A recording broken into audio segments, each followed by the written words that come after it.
आज तसं पाहिलं तर छत्रपती शिवाजी महाराज जयंती आणि इथे छत्रपती शिवाजी महाराज पार्कमध्ये नारळ वाढवून मी आणि राजसाहेबांनी आम्ही दोघांनी इथे कामाचा शुभारंभ केलेला आहे।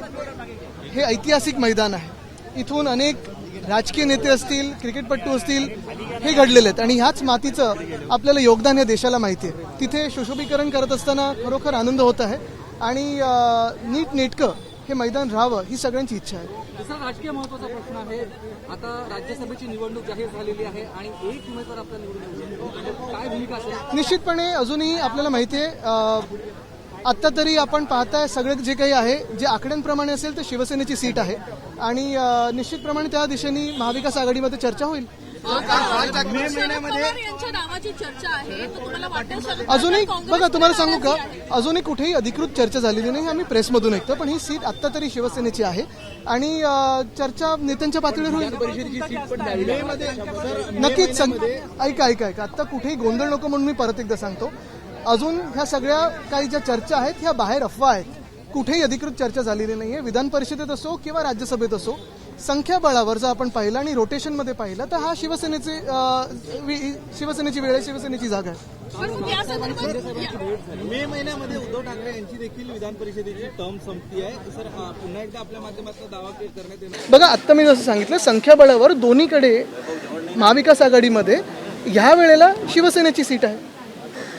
काल राज ठाकरेंनी काल एकनाथ शिंदे यांची भेट घेतली आणि त्यांच्यामध्ये चर्चा देखील झाली, 20 मिनिटं चर्चा झाली असं रोहित पवार ज्या पद्धतीने मुद्दे उपस्थित करत आहेत, सगळीकडून एकच मागणी होती की त्यांना सुरक्षा देण्यात यावी, कारण यंत्रणांच्या माध्यमातून अजूनही कुठल्याही गोष्टी अजितदादा यांच्या संदर्भात पुढे येताना बघायला मिळत नाही। बघा रोहित असो किंवा काल मला वाटतं जयनी पण त्याच्यावर वक्तव्य केलेलं आहे, अनेक लोक आता आपल्या शंका त्याच्यावर आता व्यक्त करत आहेत। मला वाटतं ह्याच्यावर स्पष्टपणे एकच मत असावं, सगळ्यांचंच एक मत असावं की जे काही घडलं त्याच्यात चौकशी ही होणं गरजेचं आहे। काल मला वाटतं उपमुख्यमंत्री सुनेत्राताईंनी देखील मागणी केली की सीबीआय चौकशी व्हावी, कारण आता जे काही पुढे येतं ब्लॅक बॉक्स असेल वगैरे ह्याच्यात संशय वाढत चाललेला आहे, म्हणून एक निश्चित आहे की चौकशी तर व्हावी।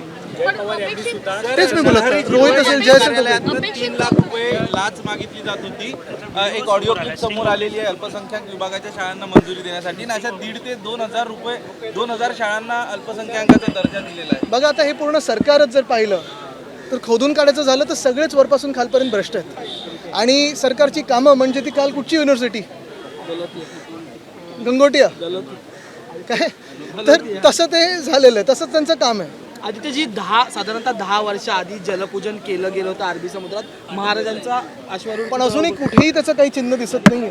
आणि त्यावेळी आपल्याला आठवत असेल छत्रपती शिवरायांचं जे स्मारक समुद्रात करणार होते ते असेल किंवा इथे देखील महामानव डॉक्टर बाबासाहेब आंबेडकरांचं स्मारक घाईघाईत त्यावेळी 2017च्या निवडणुकीच्या आधी पंतप्रधान महोदयांना बोलवून एके ठिकाणी जलपूजन दुसऱ्या ठिकाणी भूमिपूजन केलं होतं, पण अजून कुठेही तसं काम पूर्ण झालेलं दिसत नाहीये, हे दुर्दैव आहे।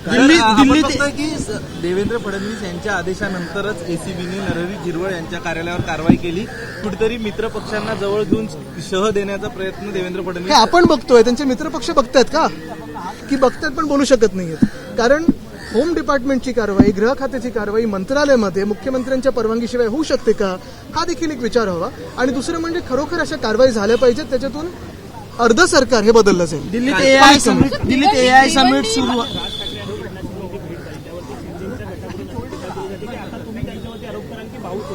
सर भिवंडी महानगरपालिकेमध्ये सध्या गोंधळ जो बघायला मिळत आहे त्याच्यावर काय सांगाल, कारण भाजपचेच एक गट्टा असल्याचं बघायला मिळत आहे। भाजप आणि काँग्रेस मला वाटतं एकत्र आले ना, अनेक ठिकाणी भाजप आणि MIM असेल, भाजप आणि काँग्रेस असेल, हे एकत्र आलेत, म्हणून हे दोन राष्ट्रीय पक्ष आता युती करतायत का एकमेकांसोबत, हा देखील प्रश्न एक आहेच। दिल्लीत एआय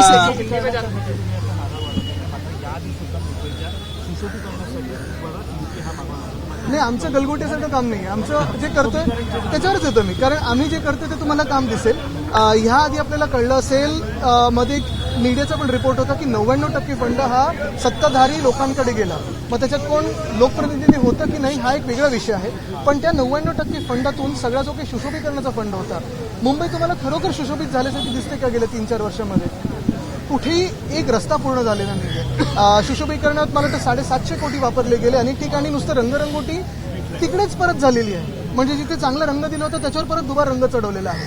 हे असं डुप्लिकेट काम डुप्लिकेट सरकारच करू शकतो. दिल्लीत AI समिट म्युझिकल कोस्टल रोडवर ब्रिज कँडीचे रहिवासीच आता नाराज असलेले बघायला मिळत आहेत नॉईज पोल्युशनमुळे. ठीक आहे, मी तर तिथे माझ्याकडे अजून अधिकृत असं काही आलं नाहीये.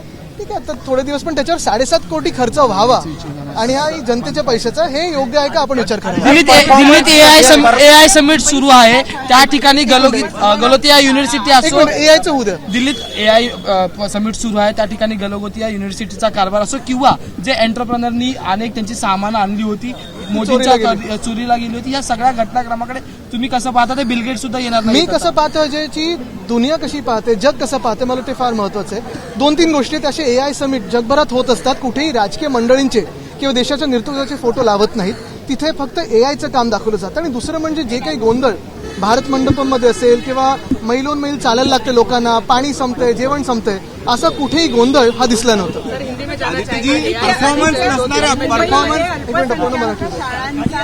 समतोल आहे, प्रश्न बिघडलेला आहे की मराठी शाळांची संख्या कमी, अल्पसंख्याक शाळांची संख्या जास्त वाढलेली आहे. इतकंच नाही तर मराठी मुलं जी आहेत ती आता अल्पसंख्याक शाळांमध्ये अशा पद्धतीनं प्रवेश घेतात. मुख्य म्हणजे अल्पसंख्याक शाळांचा दर्जा हा यासाठी मिळवला जातोय की RT अंतर्गत मुलांना ऍडमिशन द्यावी लागू नये. शाळांनी हा जो गौड बंगाल करून ठेवलेला आहे त्याबद्दल आपली बघा, तुम्हाला सांगू का, ह्याच्यात खरोखर एक पाहायला पाहिजे की जेव्हा तुम्ही अल्पसंख्याकी बोलता तेव्हा कोण कोण त्याच्यात येतं, ही पहिली गोष्ट आहे. दुसरं म्हणजे अनेक ट्रस्टवर एक व्यक्ती अल्पसंख्याकातलं घेतात म्हणजे ती ट्रस्ट RT मध्ये येत नाही, असे पण खूप ठिकाणी घोळ झालेले आहेत. ठाण्यात काही शाळा आहेत मला माहिती आहेत, किंवा अशा ज्या सगळी मुंबईत पण आपल्याला दिसतात की पूर्ण समिती ही वेगळी, त्याच्यात एक मायनॉरिटी मेंबर घेतला म्हणजे ती मायनॉरिटी ट्रस्ट झाली, ती RT मध्ये येत नाही. बरं, तिथे दर्जा किंवा फीज ह्या जास्ती असतात आणि म्हणून ह्याला एकतर सरकारची काय कारवाई होणार हे तर आहे. दुसरं म्हणजे फी कॅप काही शाळेंवर येणार आहे का? कारण अनेक मंत्री असे आहेत, अनेक सत्ताधाऱ्यांमध्ये असे आमदार बसलेत ज्यांच्या स्वतःच्या शाळा आहेत मोठा, आणि म्हणून कुठेही ज्युनियर KG सिनियर KG असेल, शाळेंवर फी कॅप तशी आपण कुठेही पाहत नाही. डोनेशनवर कुठेही अजून कारवाई झालेली पाहिली नाहीये. हा मोठा विषय, आणि हा विषय खरोखर जर सरकारने घेतला तर त्यांचे मी जाहीरपणे आभार मानीन. जर त्यांनी डोनेशनवर कडक कारवाई केली, फी कॅप बसवली, शाळेंवर जे काही ह्या गडबडी आहेत ना त्याच्यावर जर ते आटोक्यात आणल्या गडबडी, तर मी त्यांच्या जाहीरपणे अभिनंदन करेन. महाराष्ट्रातल्या सगळ्या शाळांची या संदर्भाच्या अनुषंगानं चौकशी केली गेली पाहिजे. त्यांचा कारभार चौकशा आम्ही अनेक मागितलेल्या आहेत, पण क्लीन चिटच्या पुढे काही होत नाही. महायुती सरकारमधल्या मंत्र्यांची अनेक राष्ट्रवादी असो किंवा शिवसेना असो त्यांची खांदे पलट होणार, कारण की परफॉर्मन्स नाही आणि वाचाळ वक्तव्यांमुळे ती बघा, आता साधारणपणे गतिमान सरकारला 6 वर्ष झालेलं आहे. कुठे गती पकडली आहे तर फक्त भ्रष्टाचारांमध्ये, आणि सगळे तुम्हीच एक्सपोज करताय, तेवढंच आहे, बाकी काहीच नाही. रोहित भी और जय भी काफी सवाल खड़े कर रहे हैं. बहुत सारे इस पे अगर आप देखें तो मुद्दे बाहर आ चुके हैं. एक ही बात है कि इस पे जो इन्वेस्टिगेशन हो फ्री एंड फेयर हो, कोर्ट मॉनिटर्ड हो, और जो भी सच है उसमें से बाहर सुरक्षा बढ़ाना चाहिए. मुझे लगता है कि अगर हर एक क्षेत्र में अगर हर एक ऐसे ही जनप्रतिनिधि को सुरक्षा की जरूरत हो तो हमारे राज्य में क्या सुरक्षा की हाल है ये आप जानिए. जिस तरह से रोबोट यूज किया गया, वो रोबोट चाइना का था.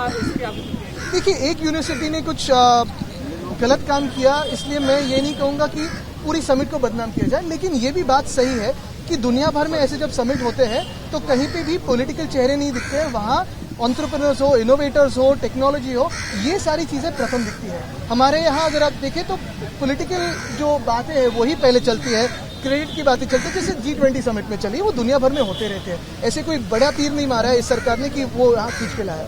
दूसरी बात यही है कि जो इनोवेटर्स के हाल हुए, जो एंटरप्रेन्योर्स के हाल हुए, अगर आप देखें तो बहुत ही खराब थे. भारत मंडप से बाहर आने के लिए, चलने के लिए, VIP के लिए लगभग 1 घंटा ट्रैफिक रोका गया.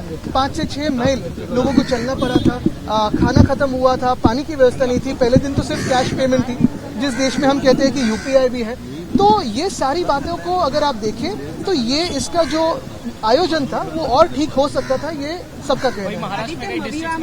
राज्यसभा की सीट को लेकर क्या बातचीत चल रही है? अभी तक कोई बातचीत हुई नहीं है. अगर प्रथमता कहे तो ये सीट और विधान परिषद की जो सीट है, दोनों अगर आंकड़ों के हिसाब से जाए और अगर आप रोटेशन के हिसाब से जाए तो ये हमारी सीट बनती है, और ऐसी बात हम महाविकास आघाड़ी में करेंगे. प्रतिनिधित्व दिया जाए, इस पर कोई चर्चा हुई है? शरद ये जी का नाम संजय नहीं, ऐसे कोई चर्चा हुई नहीं है। यही बात है कि ये शिवसेना की सीट है और उस पर अभी तो हम कायम हैं। चर्चा में आगे देखेंगे कुछ। भिवंडी में इस तरह से बीजेपी और कांग्रेस का अलायंस की बातें हो रही है बैकडोर से, उसको लेकर क्या कहेंगे? देखिए, पहले भी 2-3 शहरों में कांग्रेस और भाजपा साथ में आई है, भाजपा और एमआईएम साथ में आई है। अभी भिवंडी में कांग्रेस और भाजपा की बात चल रही है। मुझे लगता है कि ये दोनों उनके आपसी जो रिश्ते हैं वो बहुत कुछ बताते हैं, लेकिन हम तो अगर आप देखें तो डटे हुए। एबीपी माझा, उघडा डोळे बघा नीट।